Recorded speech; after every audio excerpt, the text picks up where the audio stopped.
It's National Compliment Day, and this is for you. So today I'm just going to read off of my phone. I found a list of old-fashioned compliments, and I think some of them are kind of weird, some of them are good, so maybe we can bring them back. So the first one is bearcat. It's like 1920s term for a woman that like just walks into the room like she owns it. She's got a lot of spirit and a hot temper according to this specific definition. And it says, this is kind of funny, what your grandfather would call a firecracker. So my grandfather doesn't talk like that, but that's okay. And then the next one is a buck, which would be like kind of the male version, but it's just like someone who dresses really nice and is really well educated, but specifically a male, which makes sense because, you know, buck, like a deer. That's from Edwardian England, so like that's an older one. But I feel like I've heard people say like a young buck, like talking about a young man, so maybe not totally gone. Butter and egg fly.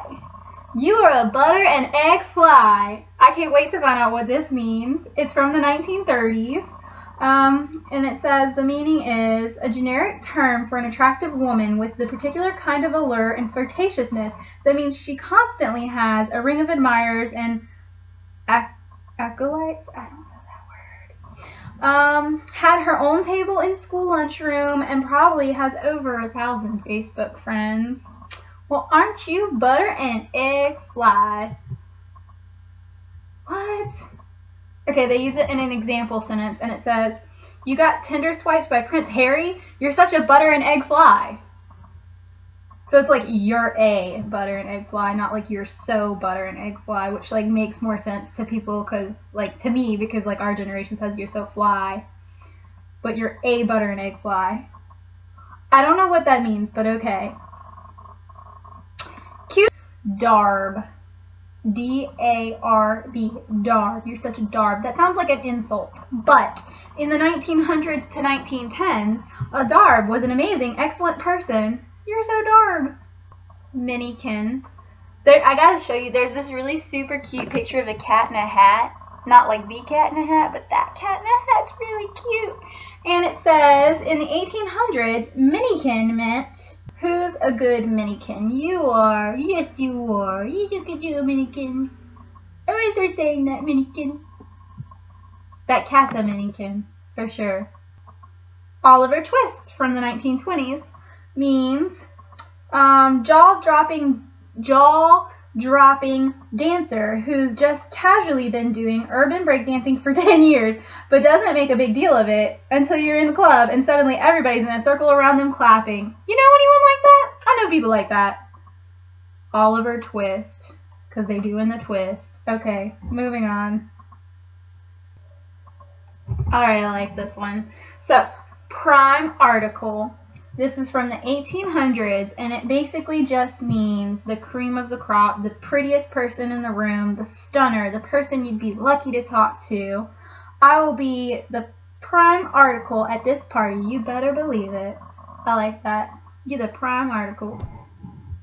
It's like, I don't know. Sauce box from the 1800s. Sauce was another word for what we'd call sass. A sauce box is usually somebody young who's always got awesome comebacks that tend to go viral if they're captured on social media. Ooh, that sauce box shut you down. Google. So all of those that I just read were from a Bustle article, and now I'm going to read some ones from a Mental Floss article, which if you aren't familiar with Mental Floss, go look it up because they got some interesting random stuff going on. Licorice rolling eyes. In 1663, English author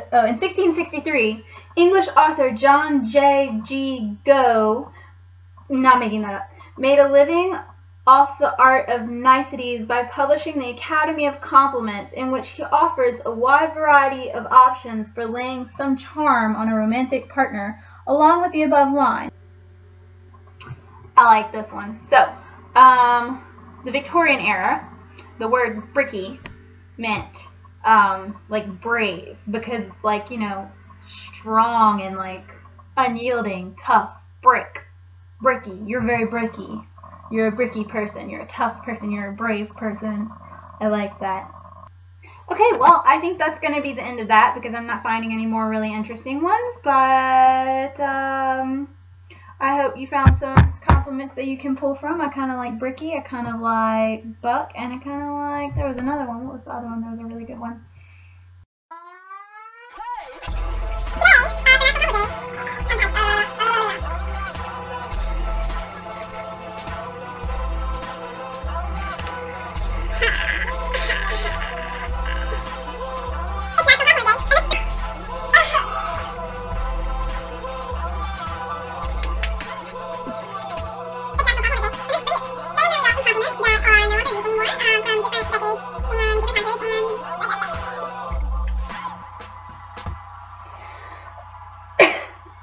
Put on my real ring before David kills me for wearing my work ring. Where is the box?